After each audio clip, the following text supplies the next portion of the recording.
Welcome everybody to another edition of WCW 2005 here in TEW 2020, and it's time for Bound for Glory, the last pay-per-view before Starrcade. So let's get rolling as we start with our opening video, which basically, starts out with, highlights of, the last couple, weeks of action leading with pay-per-view, where we get a voiceover, probably David Scotty at this point, saying, tonight the past meets the future, legends meets underdog, friendships are shattered, and destinies are realized, as everyone is bound for glory. Then we get quick little snippets of the lead up to the Triple Threat World Title match, with Palumbo voiceover as he, in a motorcycle, standing next to a motorcycle with Raine. At Bound for Glory, I'm going to prove that I'm just not a champ, I'm a legend in the making.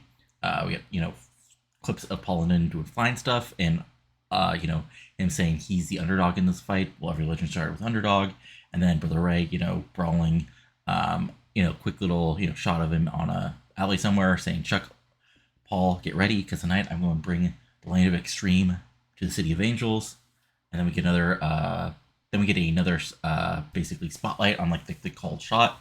The voiceover says, Bound for Glory will be a night that fate will be sealed, and the future becomes clear about Starrcade main event. And then, we see AJ Styles doing AJ Styles stuff as, this call shot briefcase isn't just a contract, it's a promise that I'm the next face that runs this place. Then cut to Booker T, doing Booker T stuff, and it says six-time world champion, and Bound for Glory. I'm at an opportunity to add another one to the list. Got the, Kidman with April Hunter's side with him. Remember me? I'm the guy that's going to steal your spotlight, AJ, and win back my world championship. And then Monty Brown pouncing people. The alpha male is on the hunt, and I'm coming for the called shot. Then cut to the women's championship belt, and says something Clash for Honor, Legacy, and Championship Gold. And Kalt looking icy into the camera, saying, I'm the immediate embodiment of wrestling excellence. Tricia, your reign ends tonight. And then, clips of Trisha Sky doing Trisha Sky stuff in Stratus fashion. Come with everything you've got, Nikita, because it's holding this title. It isn't about skill, it's about heart. And then, cut to clips of Ray Jr. and RVD, teaming together, and then clips of, RVD introducing Heyman and their arguments over the past few months. And RVD's, Ray's like, RVD, you're like a brother to me. Tonight, I fight not just to win, but to bring back the man that I lost. And RVD with Paul Heyman, looking like Heyman, all, confident and slimy, says the after night, you also understand why I'm the whole effing show, Rob Van Dam. And then Monty speeds up to, other quick segments, the Triple Threat tag match, the Glitz and Glam tag team women's brawl, the Wright Guerrero Chavo match, the Canyon Awesome match, all of it, and basically, cut to the Bound for Glory logo. Tonight, legend will rise, heroes will fall, as they are all bound for glory. So this opening segment gets us a 81 as we move forward to our opening match of the evening. And next up, it is a battle of those former friends as Rey Mysterio takes on Rob Van Dam. Of course, Van Dam has Paul Heyman in his corner, and, since turning heel, basically in the past couple months, Van Dam has been saying he is Mr. Wednesday Night, he is Mr. Pay-Per-View, and, Paul Heyman saying his he's been advocating for his client, Rob Van Dam, to become the number one wrestler in the world, and Rey Mysterio is trying to bring him back to the light, or if not, kick his ass. And these are basically two of the best workers in the world at this point in 2005 in this game world. And they absolutely show it, going all out here. These are two men who know how to work a match of this style against each other. Basically just look at any kind of top tier for match from these two against each other, against other guys of theirs type. We're seeing it all. Lots of flying around. RVD using his size advantage to do some power stuff. Power bombs, locking Rey Mysterio Jr.'s holds, some multiple leg drops variations. Some cocky rolling fireman's carry slams into a somersault senton. Some educated kicks from RVD, Heyman looking like Heyman at ringside, Ray Jr. fighting back, turning and moving to a head scissors DDT, big, Luthez press, sending RVD to the outside, hitting a, springboard Hurricanrana onto RVD into Heyman, big cross bodies, enjigiris, the little arm drag spin he does, big springboard DDTs take advantage, but eventually RVD fights back, just doing his brawling and extreme stuff, sending, hitting Ray Jr. with a hot shot onto the barrier at ringside, and this, kicking ass, big sort of rolling thunder into a big lariat, hitting hitting Rey Jr. with basically a sort of like modified Vader bomb onto Rey Jr. onto the off the ring barrier. Then throwing him outside. Hitting the big backbreaker. The big leg drop going up top for the 5-star frog splash, but Rey Jr. rolls out of the way. RVD circles over, kick to the sort of back of the head. Goes for the 619, but Paul Heyman gets involved. RVD is pissed. RVD comes from behind. Big kick, locks him into sort of like hits him with a big enziguri rather. Hits the facebuster. Hits the senton bomb for a near fall. Beats down on Rey Jr. more, but Rey Jr. comes back, with fire, and we just then hit some big spots from each other. Tornado DDT, spring sword splash, Frankensteiners, of course, her crown, whatever you call them. RVD actually, Heyman strikes a ref. RVD actually hits the Van Daminator, goes up top, 5-star spark flash, 1, 2. Rey Mysterio kicks out the last possible second. Crowd is shocked. RVD is upset. Paul Heyman is upset. Rey Mysterio comes from behind, kicks RVD in the back. 619, drops the dime. 1, 2, no. RVD kicks out. Rey Jr. goes outside. Springboard, Hurricanrana, but RVD is ready for him. Sit down powerbomb. And then he goes up top. 5-star frog splash. Rey Jr. gets the knees up. And as Paul Heyman gets back on the ring apron, RVD, he slides a chair into the ring. RVD sets it up, puts, as Rey Jr. gets up, he nails him with another, big kick to the back of the head. He sends him to the corner. RVD goes up top. Van Terminator. The chair is slid out. Up top, 5-star star splash. 1, 2, 3. Your end of the match, in a match of the year contender, is Rob Van Dam. 97, because these guys are freaking great. RVD had a 95. Rey Jr. had a 96. Spectacle really worked out for them because it's RVD and Rey Jr. in 2005. They're going to do that thing. Just really, really great match here. RVD goes over. Only bad thing was Giovanni couldn't make up, but, Mike Tenay probably held up the, other end of that. 97, great opener. I actually, sort of didn't realize I could have this as I just totally slipped my mind to I was actually going over my booking in the last day or so. I was like, oh right, this can totally be an awesome opener since I have no gimmick matches. I really need to open things. So 97 and post match, RVD and his client Paul Heyman celebrate to 76 as the amateur is put over. RVD maybe just proven he is the number one star in this business today, and maybe looking towards the world championship after Starrcade. And here's a different kind of match, but still a very important match, as Fallen Friends and former tag team champions face off as Chavo Guerrero takes on Alex Wright. Of course, Alex Wright was on his own for a few months while Chavo and Tajiri were teaming together. Chavo eventually wanted to reteam with Wright while Tajiri was out with an injury. They seemed to be working okay, but Tajiri came back, and there was pressure. Eventually, Alex Wright turned on his friend, beating him down. Tajiri first came in for revenge, but Alex Wright took him out. And just when it looked like, and then a couple weeks ago, Alex Wright got a U.S. title shot against The Truth, and just when it was like he was going to con-chair the United States champion after losing the match, Chavo Guerrero made his return to make the save and set up this match between former friends. And yeah, this is it's not quite a brawl, but these are, two men who are going after each other. Wright's a very skilled technical wrestler, and Wright, Guerrero is a Guerrero, but these two men are just looking, going after each other at the moment. Big brawl right from the start. Chavo's, baby face fire here, going after him, throwing him around, maybe even hitting an early big 3 Migos here on Wright, and going for the gory special early to get sort of get a submission win over his former partner. But Wright gets to the corner. Wright fights out, using his technical skills, kicks to the knees, slowing him down, arm bars, hammer locks, takedowns, suplexes. Chavo fights back though, hits a gut buster, hits a big top rope dive onto Wright on the outside after Chavo throws him out there. He actually goes for the brain buster, but Wright gets out of it, locks in a double arm suplex for a near fall. Wright takes over, hits another big moves. Actually locks in the STF, but Chavo fights out. Chavo gets a little bit burst of last bit of fire here.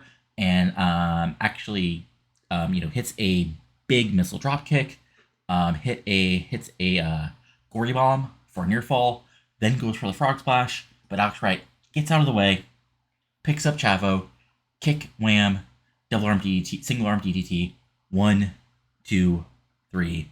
Alex Wright gets the clean pinfall victory over his former partner Chavo here at Bound for Glory. This gets in 78, so very good. Alex Wright gets a 79. Chavo gets an 81. Like, sometimes I forget Chavo's really good. I just haven't pushed him that great. But a really solid win here for Chavo Guerrero Jr. For Alex Wright. And post-match, Alex Wright celebrates to lose the crowd to a 72. And yeah, that's kind of the blow off of the feed here. This is just a way to make Alex possibly a top-tier heel. We'll see what he does after this towards Starrcade. I know. You guys will just have to see. But a big win here for Alex Wright as we continue at Bound for Glory. And next up is honestly kind of the one more goofy matches I've booked in my time here at WCW. It's the Glitz and Glam grudge match live at insert hot club in 2005 that would have let us tape there, as we got a crowd of spectators there, and if we couldn't get an actual club, we just tape it at our dev fed that's located here in the Southwest. But for the Women's Tag Team Championship, as a social scene, take on the Captivaiton. Of course, this was built up because, Captivaiton feuded with Social Scene along with Angel Fox, and Social Scene actually got the advantage along with Angel Fox. So, Captivaiton, still wanted a chance at Social Scene, but Social Scene said they would give the Captivaiton a title shot of, Lexi James and Lacey Dumas if they went by their rules. So, here's the rules. Dress up in, their club wear, and they fight inside the club, falls count anywhere in the club, first pinfall, no rules otherwise, no DQ, no count out, tag titles on the line. So, first we get, sort of like a, outside, the club, like walking into, up past the velvet rope. First we got Lacey Dumas and Lexi James, and then, which gets a 48 for sort of their entrance, and then we got Nikki Radcliffe and Vidal, which gets their entrance, which, is 49. Again, like, unclear.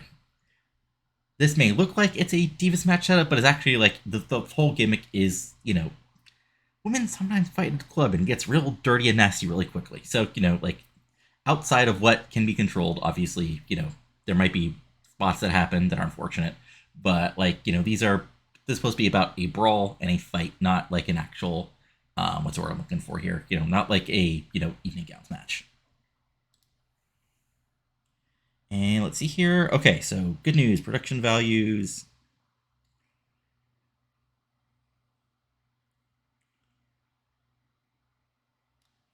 Weird. Okay, so I'm just looking over things real quick. So it's weird. The industry production values added to the cinematic style match, so like everything looked good. But the cinematic style approach backfired. The match was a bit of a mess. But we still got a good rating. And mostly because these guys, all four of these women are really over. Well, probably because Lizzie is Lita, but the other three women were my dev fed forever, and that's in the Southwest. Anyway, sorry, I'm just a little confused here. It's a little bit odd. Anyway, but anyway, like, this is what this match is. Like, it is, like, as soon as they're on the, like, the club floor, they're going after each other.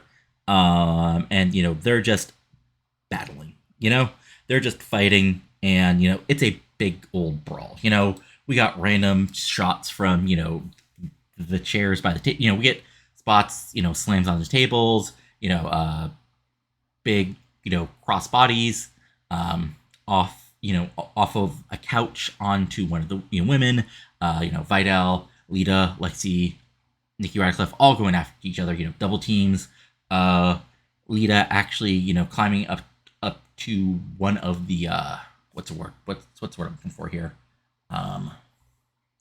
Like climbing up to like a stage where the DJ is and hitting a moonsault onto any social, and unfortunately her partner Lexi James at the same time, but Nikki Radcliffe comes in at the last second to make the save. We get some sort of deal with the chaotic nature backfiring. We get some missed shots of stuff, but we got the women hitting their spots well. They're doing well in the ring. We have Annie Social, or Annie Vidal rather. Sorry, that's her gimmick name. Hitting big sunset flips, and brawling. We got Nikki Rock's brawling, hitting big DDTs and slams. We got Lexi James firing back with stuff like big flapjack, the Mick kick, big bulldogs, Lita doing her brawling and fighting, hitting a modified twist of fate late in the match. But just when it looks like, but Social Scene eventually hit advantage, and they actually hit their kicked out of the club finisher, which is a modified center from Annie Vidal. Then Nikki Roxx nailing them with sort of like a Polish hammer type of move, which should be renamed with something about Nikki Radcliffe, rather. Sorry, I keep on confusing their WCW and their names they use here. Anyway, it looks like it's going to be near for one out of nowhere. In comes Desiree Dawkins to hit Vidal as she's going for the pinfall and start a 3-on-2. But then in comes Angel Fox, the former partner of Captivaiton, come in and fight Desiree Dawkins off as they fight into basically the back. And then we get some spots in the bathroom of the club, because of course they do. But eventually things end when finally Nikki Radcliffe nails Lexi James with a big move and picks the pinfall victory after about 13 minutes. And overall, this gets a 67. Goes about 13 minutes. Nikki and Henny get a bonus for having a great gimmick. Bonus for tag experience. And yeah, good stuff. And yeah, so 67 overall. Nikki Radcliffe gets a 69. Annie Vidal gets a 74. Lexi James gets a 63. Lizzie Dumas gets a 62. Yeah, from the time frame where like Lizzie Dumas is now getting the lowest ratings on matches, especially in like the Southwest, where the women are sort of like abnormally over because that's where the death fed is. The post match, Social Scene and Angel celebrate to 61, and they say let the party begin. As they're still at the club, obviously. Fun stuff as we move forward on the show. So, those 4-way matches that are sometimes on indie shows or on TV that are just basically like everybody hitting in their spots and, their signature spots and somebody coming in for the save. That's basically what this match was. All 4 men, of course. Anderson, the TV champion. He's an asshole, but the fans love him. Shelton Benjamin, been teaming with Booker T, of course, Lance Storm, member of the Triumvirate, and they've been fighting with Shelton. And Jindrak, basically challenged Anderson for the TV title shot. And basically, that's what happened here. All 4 of these guys go right after each other. Benjamin throwing suplexes on everybody, Storm hitting super kicks, Jindrak hitting big power moves, Anderson hitting his shot and brawling. And yeah, we basically hit this goes a little under 10 minutes, and it's just a series of, kind of moves with not a ton of psychology, but basically everybody going after us. So we got, Benjamin hitting a big, sort of like almost backdrop level German suplex on Jindrak, but Storm breaking it up. Storm hitting a quick sort of fisherman suplex on Shelton, but Anderson breaking it up. Anderson then hitting a sort of like big leg drop and hitting the face wash, followed by the mic check for a near fall on Storm. But this time Shelton breaks it up, and Shelton Anderson have a little bit of brawl, with Anderson getting the advantage, hitting the Singer Splash, a Samoan drop, and then hitting and then going for then hitting a T-bone suplex for a near fall that Anderson actually kicks out of. But then Mark Jindrak comes in and goes after Shelton.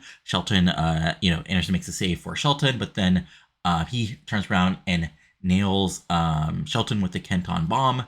But Storm comes in, goes off the top with a big elbow drop to break things up. And then Lance Storm actually locks in the Canadian Maple Leaf for a moment on Shelton, but he gets basically, kicked out of his boots by Jindrak.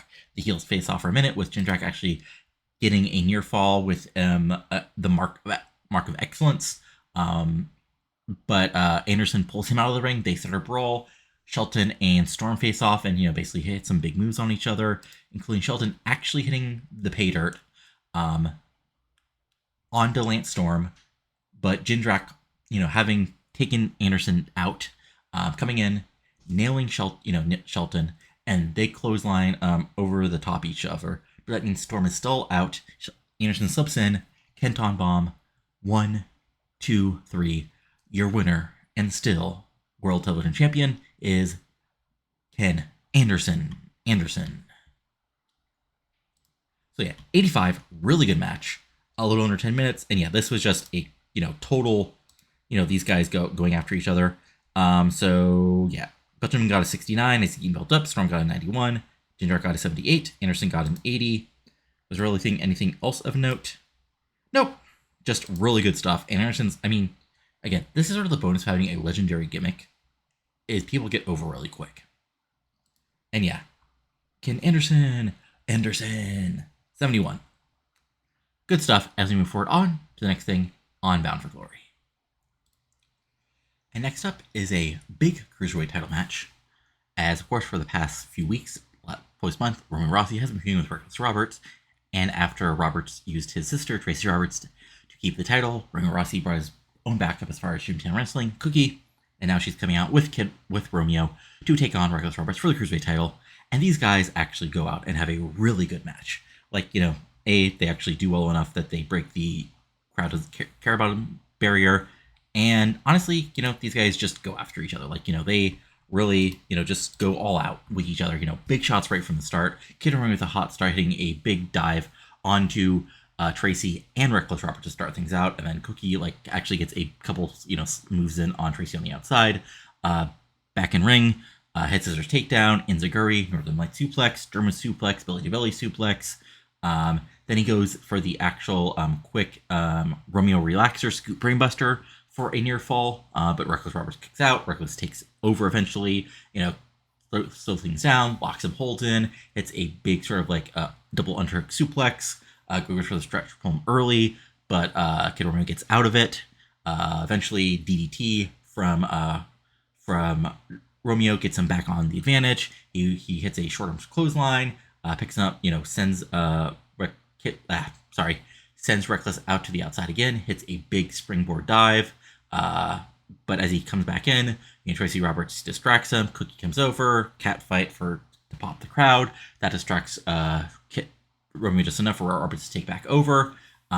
Hits him with a big, swinging fisherman suplex for near fall.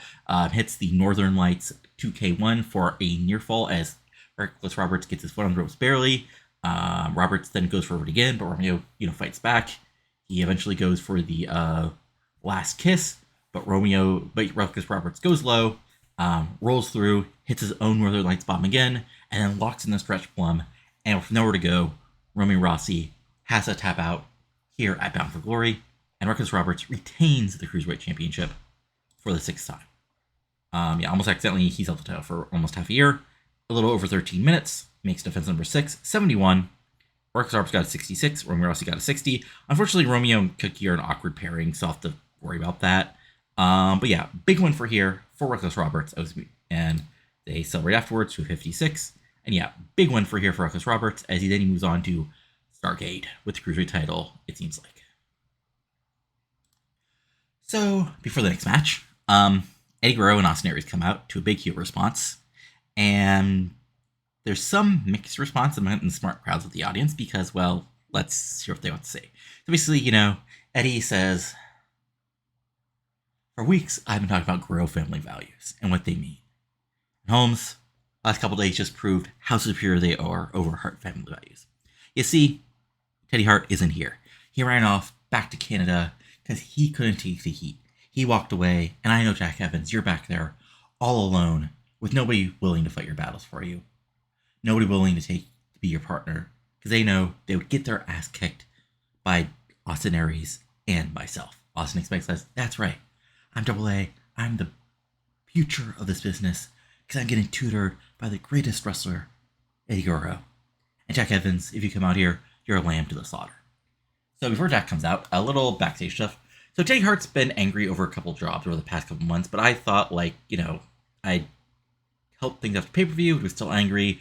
Throw him a few $1,000, usual stuff you do when you deal with the fact this game can't deal with storyline losses as well as it should. I've been kept him strong and protected him and everything. But unfortunately, I guess I forgot Teddy Hart's an a-hole in real life and in this game. Because he walked out. He's sitting out. He asked for his release. I said no.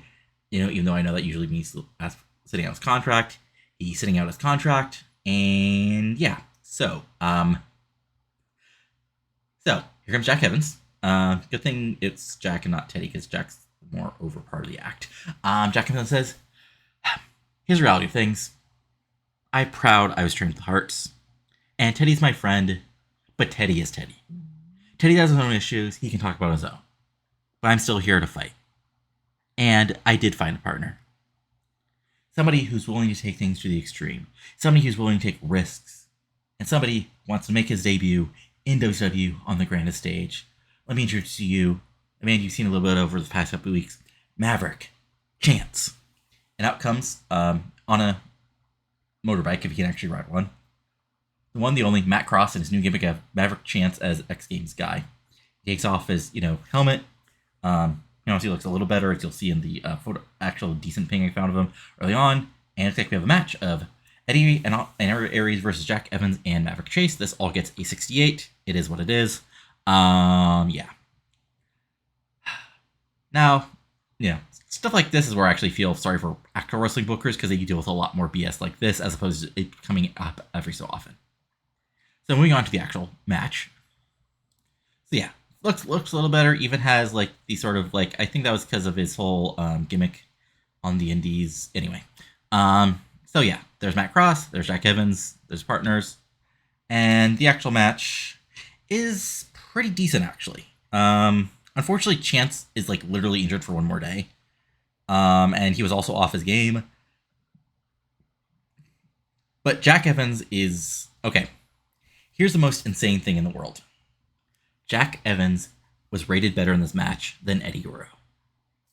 Now, to be fair, we did book this as... Well, we didn't book this as regular. And we had Eddie kept strong because he lost, so he probably...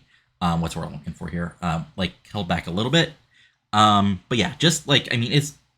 really what this is two different matches. Like Maverick, maybe like just so he can say he got in the ring with Eddie, does a couple spots with Eddie. Aries, battles with Jack Evans a bit, but eventually Evans and Eddie go after each other, and they're basically done with. Like they're basically gone. Like they're battling on the outside of the ring. Like there's fighting, there's brawling, and back in the ring, like Eddie, Matt Cross gets his high spots. Austin Aries gets to do his heel shtick, keeping him hold down, hitting a few big power moves, not power moves, but like big suplexes and slams, eventually taking advantage. Maverick hits a big dive late, goes up top for a 450. Cross, Aries gets his knees up, kick, wham, brainbuster, use the rope for leverage. Oh shit, I got it backwards. I forgot to, no, yeah, he actually kicks out, Chance rolls through, hits a rolling reverse cradle. He actually holds the tights to sort of get revenge after Aries tried to hold the tights. So actually, okay, here's the actual finish. Aries drops him with the brainbuster. He puts the ropes on the ring, but Evans has actually got advantage on Eddie, so he knocks the feet off the ropes of Aries. Evans then rolls through. He holds the tights a little. Chance holds the tights a little. 1, 2, big pinfall victory for Maverick Chance over Austin Aries here at Bound for Glory. And yeah, so this gets a 76. Austin Aries got a 56. Eddie gets an 89. Evans gets a 90. Maverick Chance in his debut gets a 37. Chance is off his game and he's injured. Jack, again. Oh, so let me see here. What does it say about Eddie specifically? Because I am curious. Okay. Inconsistency, hot crowd. Okay. So nothing for Eddie. Okay. That's what I expected. But yeah, good stuff. 76 overall. Like, again, upset about Teddy, but here's a dirty little secret. This is kind of the beginning of the end for the Hart Legacy anyway, because Evans is just like that damn over, scarily, and I still don't even really know why. But yeah, he just is. So I'm just rolling with it in game, like I've rolled with Kenny becoming a top guy. But yeah, post match, Eddie and Jack brawl to the back, 85, and this feud must continue. So there we go. Again, of course, for our next big match, it's Bill Goldberg inside of Tomko. So Tomko comes out first, and then dun-dun-dun. Okay, I still can't do the song, but you know what it is. It's Goldberg's song. He comes out, 2 minutes, 73, big pop, and then it's off to the match itself. And this is two big guys beating the crap out of each other for about 5 or 6 minutes. But like basically, it's Goldberg just wrecking him. Like Tomko, he gets the spots in, he gets to look powerful. Shane Helms gets to look scared up, look confident ringside for at least a couple of minutes, but Goldberg eventually takes over, and he just begins to wreck Tomko. Throws him around, hits that sort of like exploder into an MMA style hold, big boot, the Bret Hart killer move, big spear, another big spear, just sort of like as an impact move. He points at Helms, picks up Tomko, Jackhammer, yeah, super kick to the back of the head, DQ, and it looks like this was all a big plan. Again, I would describe more, but like, it is what it is. This goes, again, a little under 7 minutes before the DQ happens, and Goldberg gets a 90, Tomko gets a 49, no selling, no crap. 70 overall, but then the beatdown. Like, basically what happens is, boom, like, Goldberg actually, like, he just sort of, like, drops Tomko, hopefully safely, off of the super kick, and sort of, like, turns around, like, basically phased, and Helms drills him again with another super kick, and then Tomko comes from behind, now recovered, and, hits, knocks Goldberg down with an axe handle, picks him up, big boot, power bomb, Goldberg still struggles up, Nightmare from Helm Street near the back of the head, another one, and then, the Helms and Tomko stand tall as, Helms shouts at Goldberg, "This is my legacy now. This is my legacy." And this gets an 84. So, there we go. Again, sort of set up, you can probably guess for what, but good, good stuff, good angle, good lead up. And again, like, sort of have to figure out these things to do with Goldberg, because, he, basically, it either has to be stuff like this, really deeply personal feuds, or basically top of the card. Or I guess feuds that turn personal quickly. Or, sort of like, I don't want to say like, big hype matches against other big guys. And then in another big match here on pay-per-view, it's Kanan and Mike Awesome fighting. Basically just two guys looking to get back to the top of WCW here. Awesome has been on his own on Nitro without the rest of trying for it. Kanan, was gone for a little bit, now he came back, and now he's ready to fight and brawl and make his name here on Bound for Glory. And, this match starts big, as Awesome as he always does.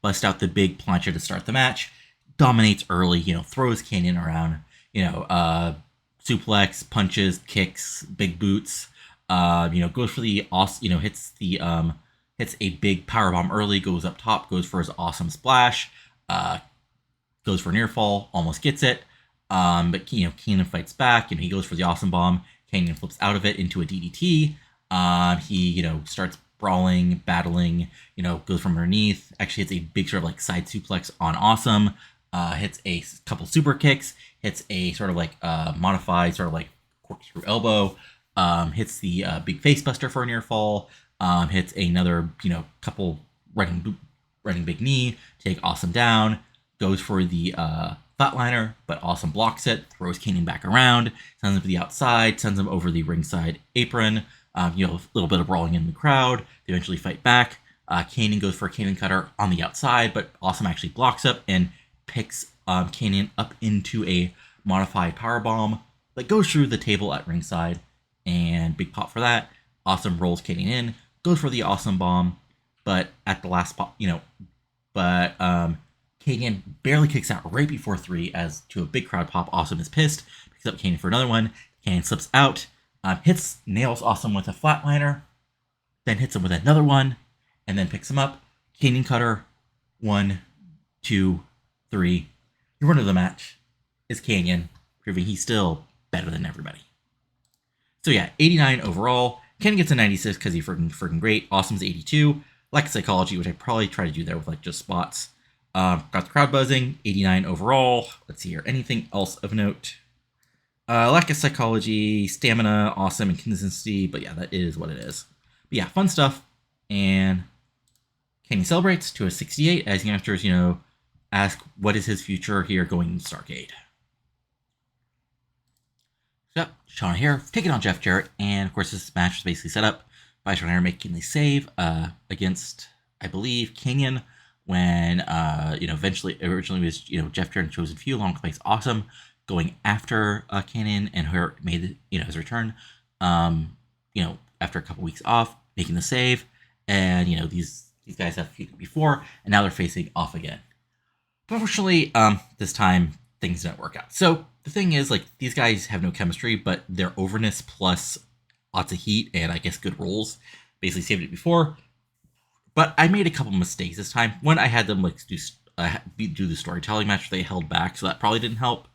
But also, I think more importantly, Sean O'Haire suffered a neck strain in the middle of the match, so that probably disrupted things.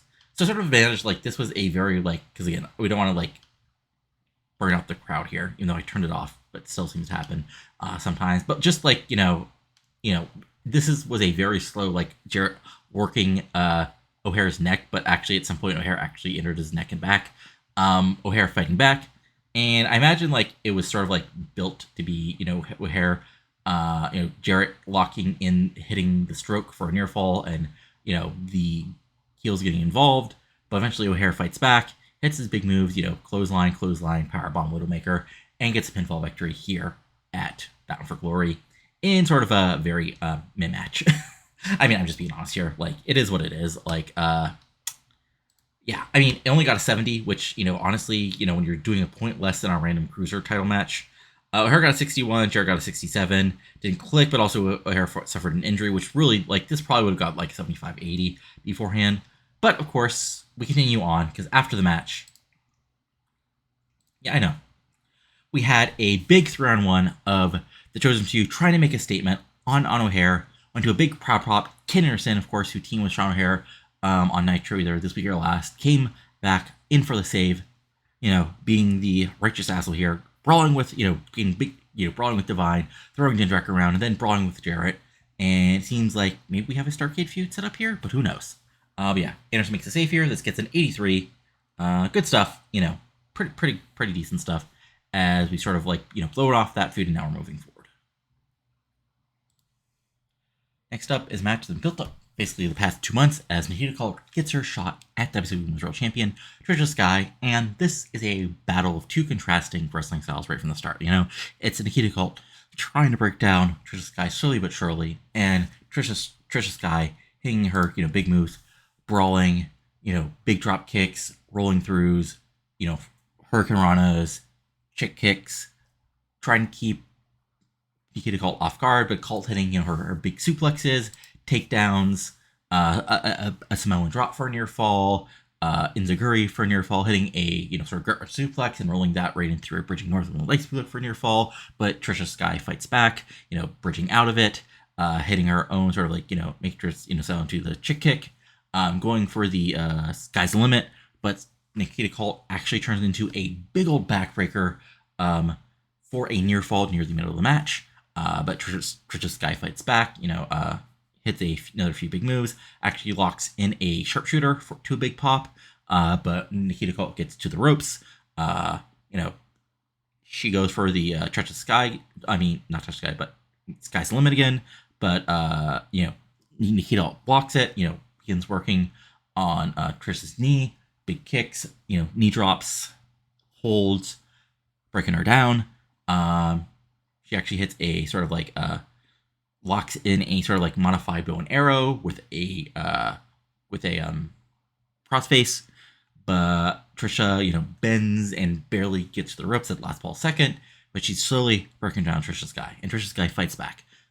Big fighting, big moves, hits a big sends Nikita rushes her, Trisha Sky sends her to the outside, big dive, and then she actually goes from the ring apron to the floor on Nikita, huge hurricane to a big pop, throws Nikita inside, sets her up, Sky's the Limit.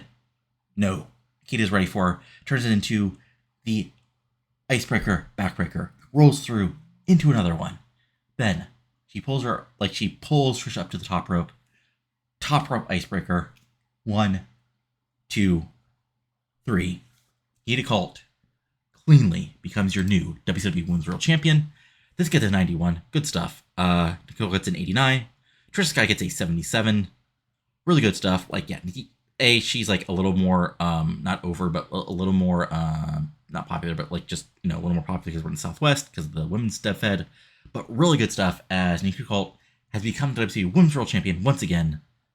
And post-match, she and her European Disunion partner, Disunion Music, celebrate to the boos of the crowd. But to put over, you can't deny she just simply out-wrestled Trisha Sky tonight. She was the better woman, even if by just a sliver. And now she's the WWE Women's World Champion.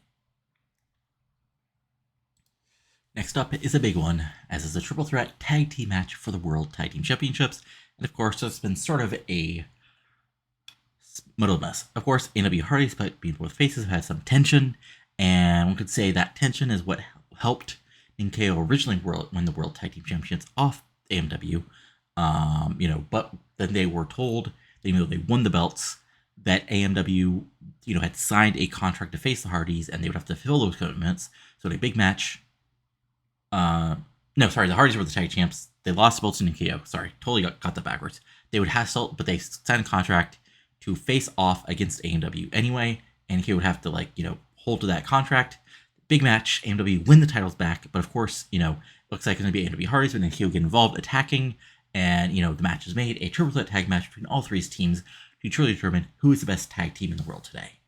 And yeah, this is a great freaking match. It's 2005 era Jeff Hardy, which is great aside from the issues. 2005 Matt Hardy, which is still really good at this point, hasn't gone completely broken down. Kaz and Yang, who are both awesome, and honestly even more awesome this version of reality. And of course, America's Most Wanted, who are sort of, already a top tier tag team in this universe with 14-time tag teams. And these guys just go right after each other.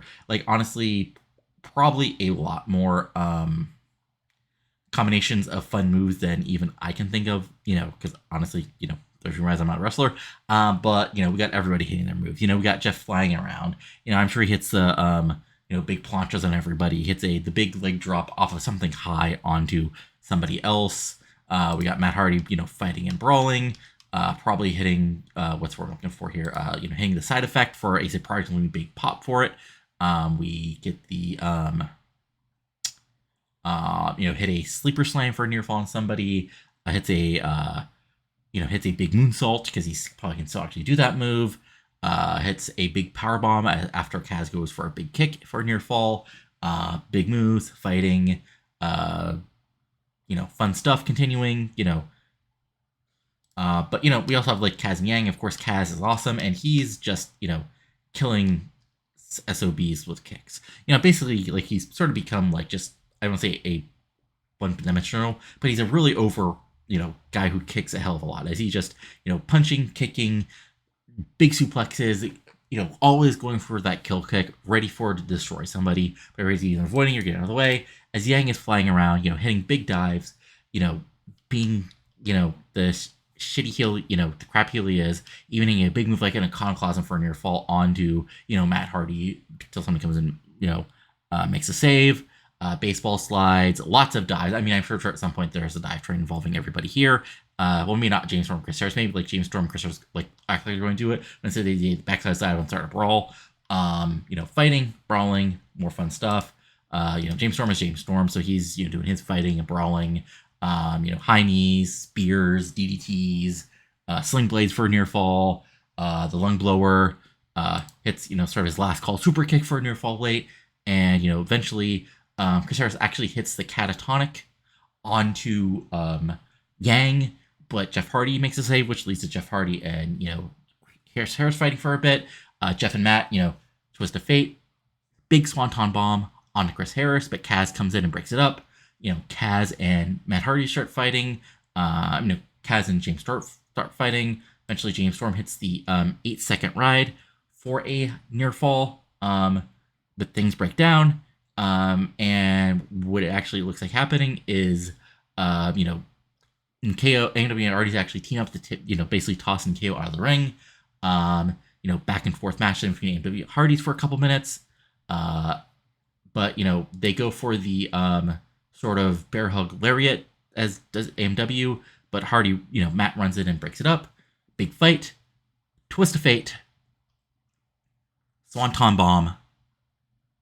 1, 2, Stacy Kiebler and Yang pull Jeff out of the ring. Matt goes after it. Matt goes after them, starts fighting. But Kaz comes from behind and kicks him in the back of the head. James Storm has him wiped out early. Chris Harris slowly recovers. Kaz slips in. Chris Harris slowly gets up. Kick of death. Chris Harris, Yang goes up top. Yang time. 1, 2, 3. Ninkyo have won back the tag team championships after 20 in a little under 22 minutes. An absolutely fantastic match. 97. James Storm gets an 84. Chris Harris gets an 82. Kaz gets a 96. Yang gets a 67. Jeff Hardy gets a 99. Matt Hardy gets an 86. Again, Jeff. If you get off the drugs, you would be my number 2 babyface probably, behind AJ. Well, at least AJ, assuming he doesn't lose the cold shot. But great friggin' match. Honestly, better than last. I think they had triple threat, or was it a singles match? I forget at this point. The post match, Ninkyo celebrate with the titles, and then A&W and the Hardys face off. And it's like they're gonna have a fight before James Storm plays, Peacemaker, gets some beer, shares them with the Hardys as Ninkyo hold the titles belt. And looks like there's still some tension there. So this gets a 71 as we move forward here at Bound for Glory. And next up, we get a commercial for Starrcade. Officially, though we've sort of done it officially, in kayfabe, that it's, Starrcade is officially coming to Houston, Texas. Basically get a rap with the Truth, rapping with some, random hot women, either SoCal Val, who's from the area, Michelle Cool's up from Developmental, or Carmella, who was part of Diva Search in real life and was just in the game. So, they're here in Southwest and available, so brought them up. Truth rapping sort of like, next to a lowrider. And then we also get shots of, Houston wrestling history, Texas wrestling history, big Lone Star Starrcade style graphic. And then, type for the show. 34, because obviously, rated these guys on Silk's Appeal, because of course I did. Just a little fun little gimmick to put over that it's the pay-per-view. Right, limited for base primarily being paced. All right, 1 versus 3. Okay, yeah, that's what I expected. Anyway, now it's moving on to the next match. And now it's time for a semi-main event as AJ Styles puts his call shot on the line against Booker T, Monty Brown, and Billy Kidman. Of course, AJ came out after Halloween Havoc and seemingly challenged Palumbo for Starrcade.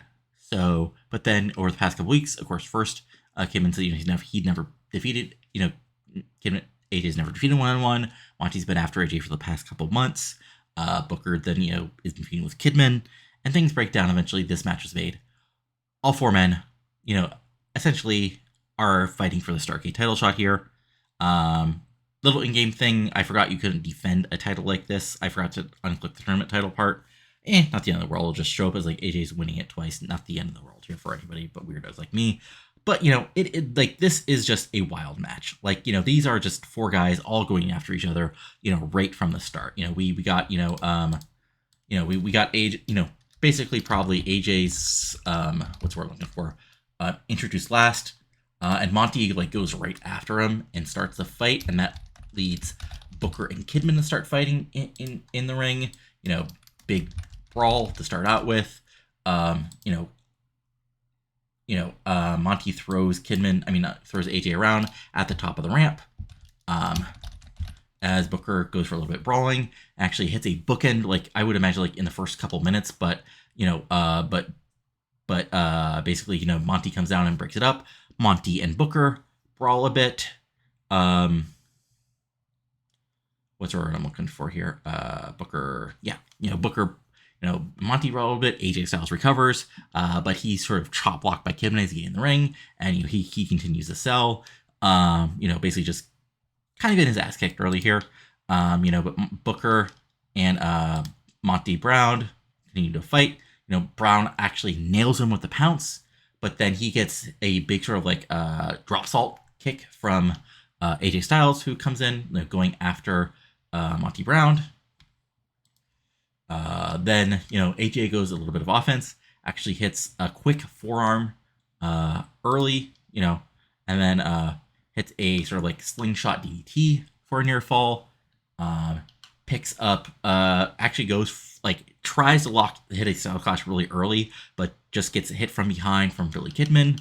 Kidman goes after, goes for the beatdown on AJ Styles, actually goes for the Kid Crusher, but AJ picks him up into an electric chair drop to a big pop and a near fall.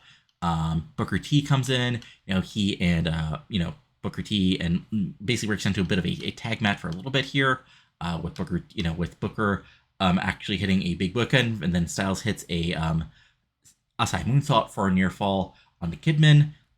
Monty, eventually Kidman take over with a sort of powerbomb, neckbreaker combination on the Booker for near fall, but AJ comes in and makes the save, and things break down, and eventually, we get a bunch of big spots here as Brown destroys Booker with the pounce, and it looks like he's going to get the win, but Styles makes it at the last second. AJ and Monty then brawl.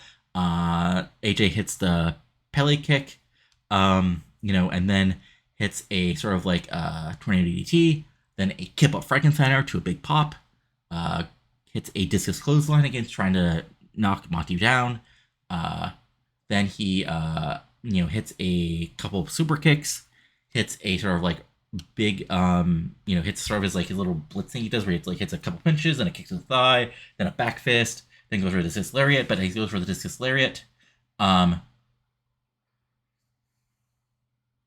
He actually hits that on Monty Brown, and Monty Brown takes a hit, and Booker comes in and he tries the same thing on Booker, but as he goes for the discus lariat, Booker, he walks right into Booker hitting a bookend to a big pop, but Kevin breaks that up.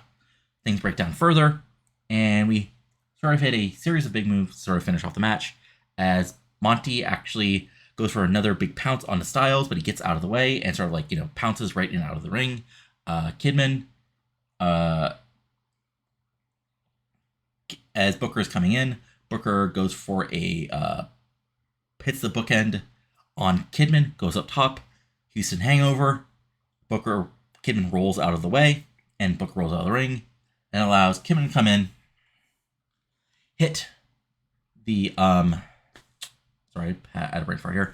Hits the discus clothesline, hits the moonsault DDT, hits the big forearm, Styles Clash. 1, 2, 3. And AJ Styles holds on to the called shot. 93. AJ gets a 94. Booker gets a 79. Monty gets an 84. Billy Kidman gets a 93. AJ's gimmick is stale, so we'll have to fix that off screen here in a second. But yeah, anything bad. Okay, Booker has a poor gimmick. But yeah, that's literally it. And post-match, AJ Styles, talks to the camera about going to Starrcade. And now it's main event time. First, out comes Brother Rey. 73. Big pop, big stuff here. Then Palumbo the underdog, 71. Then your WCW World Champion, Palumbo, comes down to the ring to a 73. And they face off. And it's time for our main event. In our actual timeline, there have been some great, fantastic triple threat matches in history. Samoa Joe, Daniels, Styles. Michaels, Triple H, redacted. Triple H, Bryan, Orton, Batista. Probably some random AEW triple threat I'm forgetting about. Lots of stuff in WWE in real life and NXT. And now, this match has joined those annals. I'll get these specifics ready in a minute, but yeah, it's sure a thing. This is a match where everybody nailed their character, nailed what they needed to do, and nailed exactly what they were trying to do in that ring, even despite not being perfect themselves. Palumbo was actually off his game in this match, and there's some weird spots where he didn't quite hit it, but that just sort of built it up as Palumbo was a cocky world champion, not even trying his best. And that's what it really is basically London fired off early and basically hitting a couple big flag moves, hitting a somersault planche on both men, bringing actually Palumbo in, hitting with a tornado DDT, hitting the enziguri, hitting a drop salt for a near fall, hitting sort of a leg sweep DDT on but then Brother Rey comes in, tosses him off, and then he goes to war with Palumbo, hitting him with big moves. A big back body drop, big boot, flapjack, brawls with, and then the brawls on with him and Palumbo, just fighting and fighting. They brawl to the outside, over the ringside table, into the into the crowd. London chases after them. They fight to the crowd for a bit. They fight back. Brother Rey gets the advantage. Actually hits a pile driver right in the middle of the ring for a near fall on Palumbo because Paul London makes a save. Brother Rey is pissed, yells at London. London says, this is my shot too. They start fighting.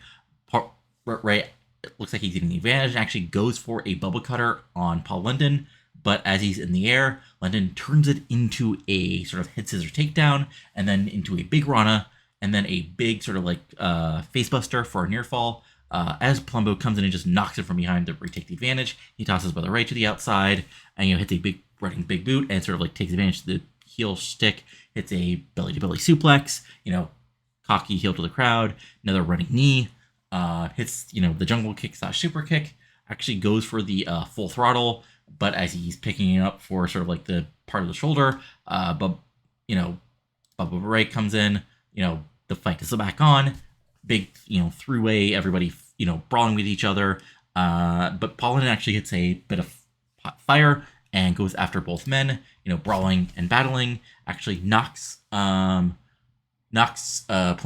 Ray to the outside, hits a big running sort of like slice bread to number 2 onto Palumbo, goes up top, nails to 450, not quite 3. He goes up top, looks like he's going for the shooter star press. Raven Raine shakes the ropes, he falls to the top rope. Palumbo body slams him off the top, and then he destroys him with the full throttle. But then Brother Ray makes the last second save to stop the match from ending, and then Lynn rolls to the outside, and Palumbo and Bubba just brawl at each other, fight, punch, kick, wham, yay, boo, all that good stuff. And Brother Ray actually gets the advantage, hits him, picks him up, big slam into a Samoan drop. Hangman's neckbreaker actually hits him with a big lariat and goes up to the second rope, diving shoulder block to a big pop, picks him up, full Nelson bomb, but Palumbo goes low to take back advantage. Modified jawbreaker, picks him up, Italian drop, big scoop lift into a Samoan drop, hits him with a running big boot, full throttle, 1, 2, Paul London flies off the top rope with a senton, breaking everything up. All 3 men are down. All 3 men are searching for the world championship. And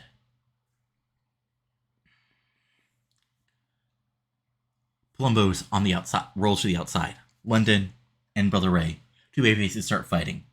And then Brother Ray looks like he's nails him with a big boot. He goes for the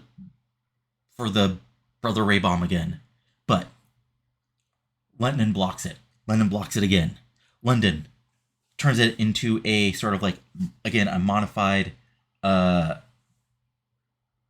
quasi-stratisfaction bulldog move. Both men are down. London takes advantage. Hits him with a drop salt. Goes up top. 450. Boom. And then Paul London goes up top. Shooting star press. 1, 2, 3. No! Palumbo came in. Pulls him out. Sends him into the ringside barrier. Palumbo rolls in. Brother Ray's getting up. Jungle kick. Full throttle. 1, 2, 3. Your winner. And still WCW World Champion, Chuck Palumbo. And yeah, it's got a fucking 100. Like, I'm going to post this probably on the TEW subreddit, because I'm the Fantasy Booker subreddit, because this is sure a match to get 100 in. Like, I would, like, if you could have told me to guess every possible match you could have in this save, and this would not be the match I would say would get 100. Like, this is why, like, I've enjoyed, like, booking the way I have building everybody up. Because, like, yeah, I could have, I don't know, signed AJ Styles, Christopher Daniels, Bryan Danielson, Samoa Joe, whomever in 2001, both of them up having 100. But, like, this, like, Paul London, who sort of came in out of nowhere, got built up to a baby face out of nowhere, now is former U.S. champion, now got this title shot. Brother Ray, signed sort of, not to say the scrap heap because getting pushed by WWE, but, being pushed well. The long feud with Jared and the rest of the Chosen feud, the big cage match. And then Chuck Palumbo. Like, I've seen WCW saves where he's sort of getting rid of them in the first couple months. But I've kept him around. Former World Tag Champion. The long undercard babyface push. Turning heel on O'Hare. Winning the World Championship. And now, a friggin' 100. Jesus Christ. Yeah. I'm honestly shocked here. Like, again, I would have believed like one of my big triple threat tag matches. I would have believed something with Rob Van Dam. I would believe something with Ray Jr. Hell, I would have believed something with AJ Styles eventually down the road. But this, I don't would have bet. But yeah, here we are. So,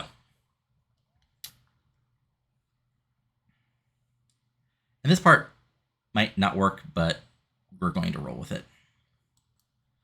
As Chuck Palumbo is celebrating with Raven Raine by his side, still being the WC World Championship and surviving this triple threat match. This very familiar music hits up. Hold on. Sorry, I sort of messed up the...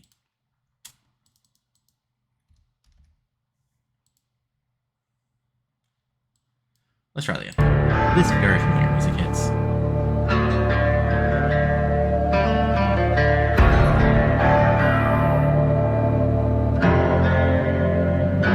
It's been so long, hard days. They don't say God's changed my ways, change my ways. Those evil ways. So I set out. As AJ Styles comes out to the top of the ramp, pointing at Chuck Palumbo. And here we go. Palumbo. AJ. Yeah, I knew this when I booked it, but I don't care. We'll figure a way to make this, like, work. Or it'll be like our third consecutive, like, sort of disappointing, Starrcade main event. Palumbo. Styles. World title. Starrcade. So, there we go. Finish the show. 94. Honestly, like, I could give it to the other, like, people in other great matches, but fuck it. You guys had the first 100. You get everything. Not you, Paul Linden. Not you, Paul. I mean, you, Paul Linden. So there you go. Yeah. So, honestly, great show. Like, one of my, honestly, really better shows, all things considered. Unfortunately, Teddy's gone, but, you know, what can you do? Shit happens. Honestly, I might let him go just to see what sort of trouble he causes in WWE. But yeah, I mean, we'll go over, like, our normal post-show stuff in a second.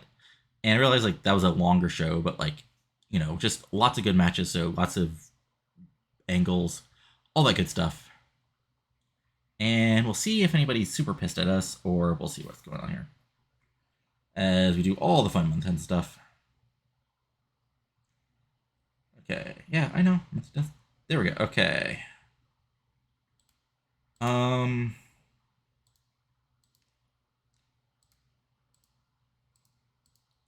Holy shit. Okay. Okay. You do that. Anyway, yeah, whole bunch of contracts ending.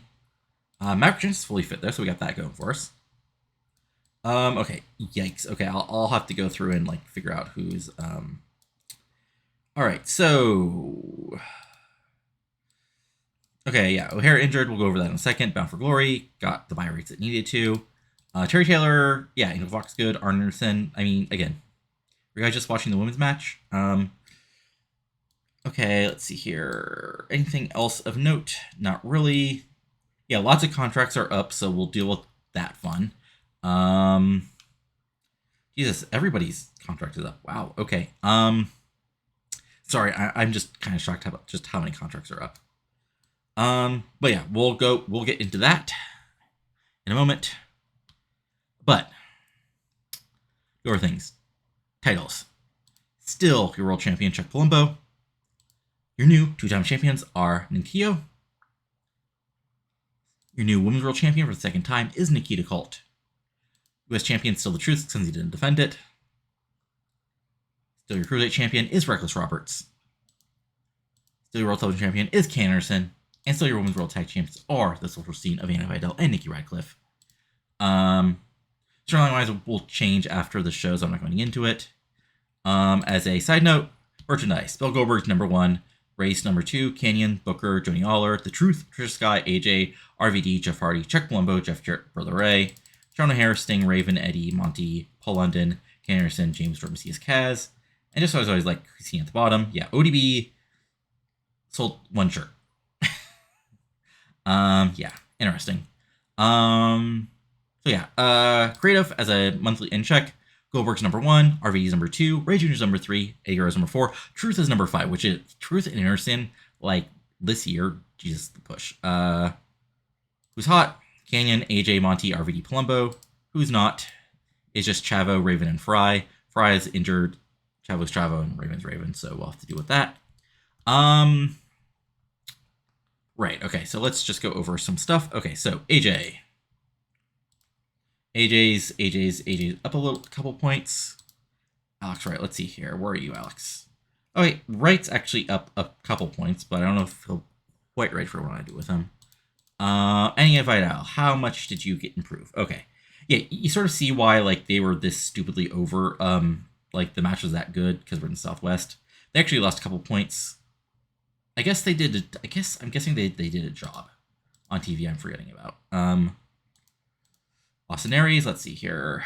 Austin debuted, and yeah, he fell off a couple points. Goldberg. Let's see here. Goldberg's Goldberg. Like, he lost a couple points because he did a job, but that's about it.